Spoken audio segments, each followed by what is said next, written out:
মাথা ফুটো করে দিতে ওরা দ্বিধা করে, ওদের বুকে গুলি চালাতে তারা দ্বিধা করে। এর বিনিময়ে আমরা কি দেখেছি? বেনজিরের মতো পুলিশ অফিসাররা হাজার কোটি টাকা নিয়ে বিদেশ চলে গেছে, আরো কত যে বিদেশ পাড়ি দিয়েছে, কত শত শত কোটি টাকা দিয়ে, তার কোনো যাত্রা না, তার কোনো শেষ নেই। বন্ধুরা, আবার পৃথিবীর কোথাও ফ্যাসিস্টদের পুনরুত্থান হয় না, ফ্যাসিস্টরা সামাজিকভাবে প্রতিষ্ঠিত হতে পারে না। যারা নিজ দেশের শিশুর রক্ত পান করে গ্লাসে গ্লাসে, তারা কিসের রাজনীতি করবে? তাদের পুনরুত্থান হলে তো এই আন্দোলনকামী যে ছেলেরা আজকে পঙ্গু হয়ে আছে, অন্ধ হয়ে আছে, পা হারিয়েছে, তাদেরকেও তারা নির্বিচারে হত্যা করবে। এবং গণতন্ত্রের পক্ষে যারা সোচ্চার ছিলেন, যাদেরকে দীর্ঘ 15 বছর গুম, খুন, বন্দি, মিথ্যা মামলার মধ্যে যাদেরকে রাখা হয়েছে, তাদেরকে নির্বিচারে তাদের উপর নেমে আসবে প্রাণ বিনাশী কর্মসূচি শেখ হাসিনার পক্ষে। পৃথিবীর কোথাও, ইটালি না জার্মানি, কোথাও তাদের গণতন্ত্রকামী মানুষ পুনরুত্থান হতে দেয়। আমি আপনাদের মাধ্যমে প্রধান উপদেষ্টা মহোদয়কে জানাতে চাই, যে পরিবারগুলো আমরা দেখে গেলাম, সেই পরিবারের অনেকেই তারা ছিল কর্মক্ষম, পারিবারিক উপার্জনের একমাত্র ব্যক্তি। মাসুদ রানার উপার্জন দিয়েই গোটে পরিবার চলত।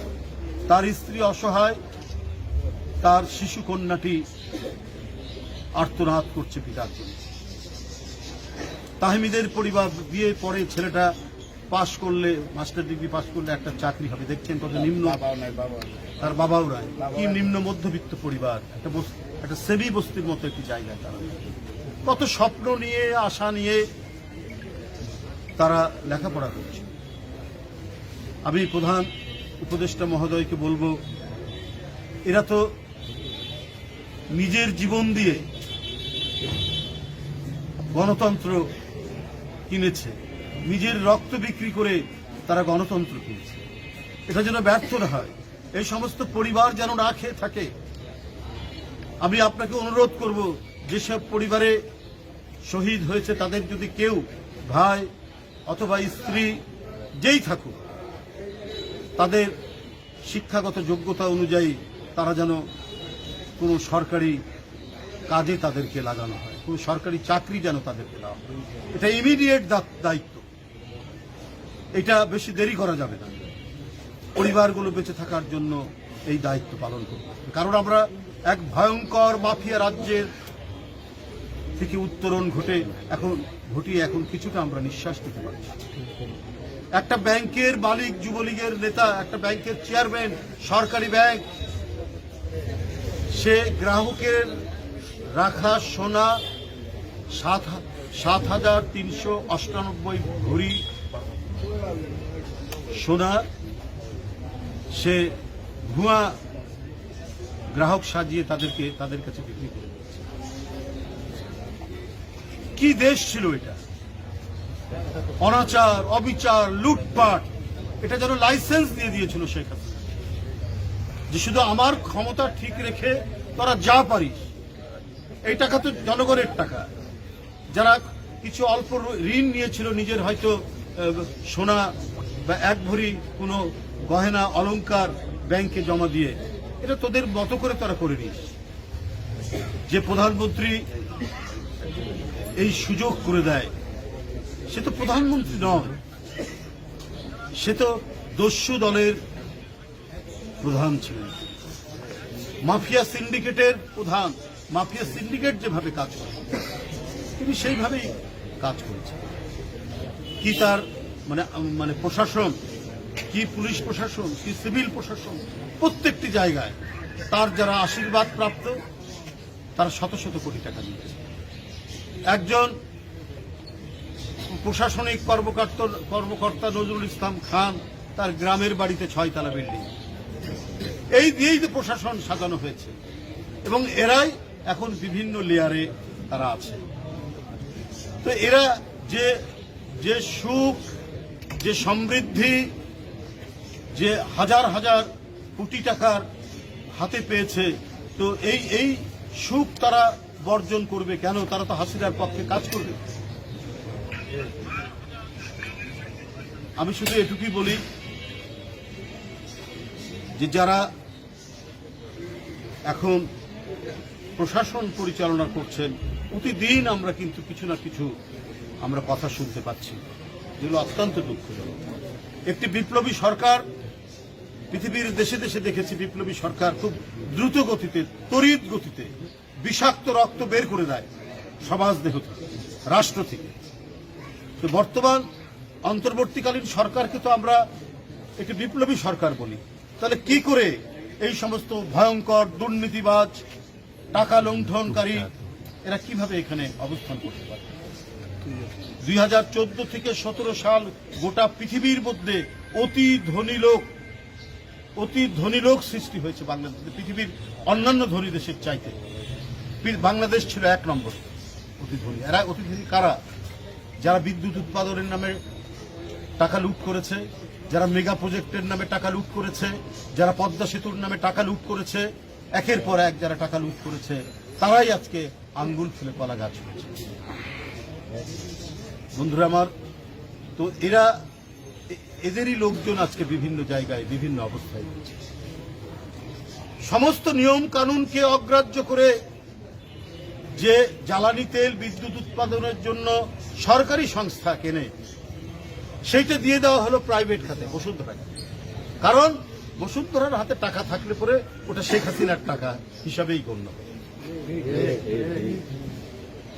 এই জন্যই করা হয়েছে যে এটা কখনোই দেওয়া হয়নি যে আপনার ফার্নেস অয়েল থেকে শুরু করে অন্যান্য যে জ্বালানি লাগে বিদ্যুৎ উৎপাদনের জন্য, সেটা কোনো প্রাইভেট কোম্পানিকে দেওয়া হয়। এরপরে ইচ্ছা মতো তারা দাম বাড়িয়েছে, বেপরোয়া তারা দাম বাড়িয়েছে করে গোটা দেশের জনগণের টাকা পকেট কেটে জনগণকে রাস্তার ভিখারি বানিয়ে ওরা আজকে পৃথিবীর বিভিন্ন দেশে সেকেন্ড হোম বানিয়েছে, রাজপ্রাসাদ বানিয়েছে সুখে শান্তিতে থাকার। এই দর্শন নিয়ে শেখ হাসিনা দেশ চালিয়েছে। সুতরাং তাদের প্রত্যাবর্তন তো জনগণ চায় না। নতুন করে ফ্যাসিজমের আত্মপ্রকাশ হবে, এইটা তো জনগণ চায় না। জনগণ চায় শেখ হাসিনা অন্য দেশের সাথে যে চুক্তি করেছে, সেই চুক্তিগুলো বর্তমান অন্তর্বর্তীকালীন সরকার প্রকাশ করুক। কোন দেশের সাথে কি চুক্তি করেছে, সেই চুক্তির মধ্যে বাংলাদেশের সার্বভৌমত্ব স্বাধীনতা কিভাবে বিক্রি করেছে, সেই চুক্তিগুলো, সেই অসম চুক্তিগুলো কেন এখন পর্যন্ত জনগণের সামনে উন্মোচন করা হচ্ছে না?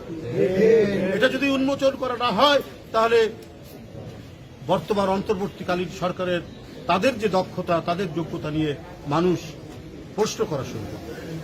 এই পরিস্থিতি যেন তৈরি না হয়, সেই কাজ অন্তর্বর্তীকালীন সরকারকে করতে হবে।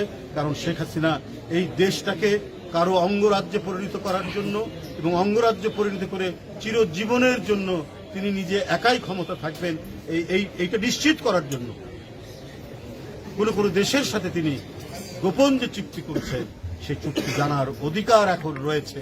কারণ একটা মুক্ত পরিবেশ, এত আত্মদান রক্তপাতের মধ্যে দিয়ে আমরা যে গণতন্ত্রের পথে আমরা হাঁটতে শুরু করেছি, গণতন্ত্রের চূড়ান্ত বিজয়ের দিকে যখন আমরা হাঁটতে শুরু করেছি, তখন জনগণ এগুলো জানার অধিকার আছে। আমি আপনাদের সামনে আর বক্তব্য না বাড়িয়ে আজকে মাসুদ রানা এবং তাহমিদের এই 2 শহীদের বাড়িতে আমরা এসেছিলাম দেশনায়ক তারেক রহমানের পক্ষ থেকে শুভেচ্ছা।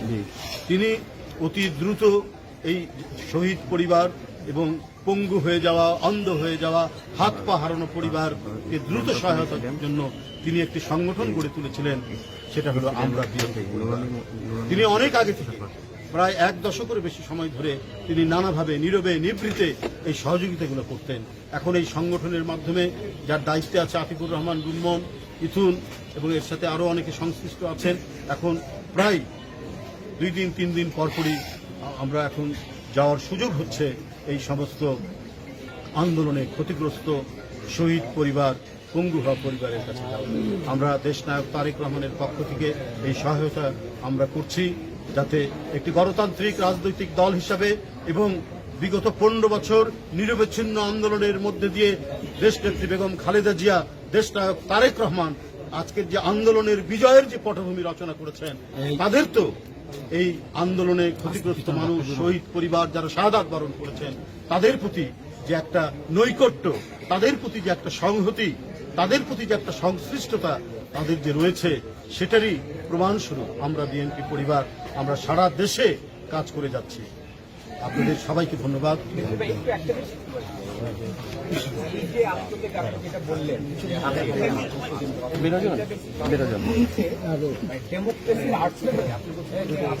গণতন্ত্রের দিকে নির্বাচিত মানুষ নির্বাচিত প্রতিনিধি রাষ্ট্র পরিচালনা করা না করবে ততক্ষণ পর্যন্ত ডেমোক্রেসির চূড়ান্ত রূপ পাওয়া যাবে না। তারা সংস্কার কাজগুলো করছে। আপনি কি মনে করেন যে সংস্কারের পাশাপাশি নির্বাচনটাকে গুরুত্ব দেওয়া না, নিশ্চয়ই আমরা তো বারবার এই কথাটা বলেছি। ভাইয়া এদিকে নির্বাচন তো গণতন্ত্রের একটি অন্যতম মাপকাঠি। সেই নির্বাচন যেটা থেকে এদেশের জনগণ প্রায় 15-16 বছর বঞ্চিত ছিল, সেটা অবাধ সুষ্ঠু নির্বাচন। এটা একটা গণতন্ত্রের একটা উপাদান, একটা কম্পোনেন্ট, যেগুলো মানে কোনো কিছু দিয়ে এগুলোকে কোয়ান্টিফাই করা যায়। এটা একটা বিশাল মানে একটি জাতির একটা সাইকোলজিক্যাল বিষয়, যে আমি বন্দী নয়। আমি কারাগারের বাইরে থাকলেও যখন ফ্যাসিবাদ কায়েম থাকে তখন নিজেকে বন্দী বানায়। সেই জন্য এটা গুনে গুনে ক্যালকুলেশন করে এটা করা যায় না, এটাকে কোয়ান্টিফাই করা যায় না। এটা একটা বিশাল বিপ্লবের মধ্যে দিয়েই সেটা অর্জিত হয়। কিন্তু আমাদের গণতন্ত্রকে পূর্ণাঙ্গ করার জন্য যে অবাধ সুষ্ঠু নির্বাচন, আইনের শাসন, সংবাদপত্রের স্বাধীনতা এবং বিচার বিভাগের স্বাধীনতা যে নিশ্চিত করা, সেটা আমাদেরকে দেখতে হবে। সেটা যে এটা কিভাবে পরিপূর্ণ হচ্ছে, কিভাবে অন্তর্বর্তী সরকার তাদের সংস্কারের মাধ্যমে এই কাজগুলো করবেন, যে প্রতিশ্রুতিগুলো দিয়েছেন, সেটা কিভাবে হয় এটা জনগণ দেখবে এবং অতি দ্রুত। আর আরেকটা ব্যাপার হচ্ছে যে গণতন্ত্রের যদি অসুস্থতা থাকে, আমরা কিছু ইয়েও দেখতে পাচ্ছি, কিছু মানে সরকারের পক্ষের অনেক ব্যক্তিবর্গের কিছু বক্তব্য আমরা পাচ্ছি যে রাজনীতির নতুন পরিসর করা যায়, পরিসর তৈরি করতে হবে বা জনগণের চায়। তা আমাদের কথা হলো, একজন মনীষীর একটি কথা আছে, গণতন্ত্রের অসুস্থতা সারাতে হয় আরো বেশি গণতন্ত্র। আমি যদি গণতন্ত্রকে আটকে রাখি, গণতন্ত্র নদীর প্রবাহের মতো, এটা যত প্রবাহমান থাকবে, যত এটা স্রোতস্বিনী থাকবে, ততই মানে গণতন্ত্রের পানি আরো স্বচ্ছ হবে। তো এটা যদি মাঝে মাঝে আটকে যায়, তাহলে তো আমরা গণতন্ত্রের যে ধারাবাহিকতা আমরা ইউরোপ আমেরিকায় যেটা দেখেছি শত বছরে, সেই ধারাবাহিকতা অর্জন। সুতরাং অবাধ সুষ্ঠু নির্বাচন অত্যন্ত অপরিহার্য। সংস্কারও চলবে, কিন্তু সংস্কারের পাশাপাশি গণতন্ত্রের এই যে উপাদানগুলি নিশ্চিত করতে হবে। সেটা হলো একটি নির্বাচনের মাধ্যমে, এবং যে সুপারিশগুলো তাদের থাকবে, অন্যান্য গণতন্ত্রের আইনের শাসন কেমন হয়, তারপরে বিচার বিভাগের স্বাধীনতা করলে কেমন হয়, সেই জিনিসগুলো মানে যারা নতুন সরকারে আসবে তারা সর্বোচ্চ ভালো মনে করলে তারা সেটা গ্রহণ করে প্রয়োজনীয় যে আইন সংশোধন করা দরকার সেই কাজটা করবে, পার্লামেন্ট করবে।